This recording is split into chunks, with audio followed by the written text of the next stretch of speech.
Hello Free Fire fans, want to flex your vibe, share a message or just drop some fire quotes in your Free Fire bio?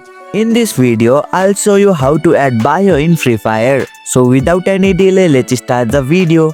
First thing first, start by launching Free Fire on your mobile device. Once you are in the main lobby, look for the top left corner of the screen and tap on your player icon. Now you are inside profile. Look for the little pencil edit icon usually near your nickname or info box. Tap it. This opens up the profile editing menu. Scroll down until you see the signature section. This is your bio. Type in whatever you want. Cool quotes, clan slogan, funny message. You can even add symbol or emoji to make it pop. Once you have typed your awesome bio, hit save or OK and boom, it's live for the world to see. Now anyone can check your profile will know you have got style and skill. And here you go, it's done. That's how you can add bio in Free Fire. If you liked our video, press the thumbs up and share button. If you have any question, comment down below and don't forget to subscribe the channel for more tutorials.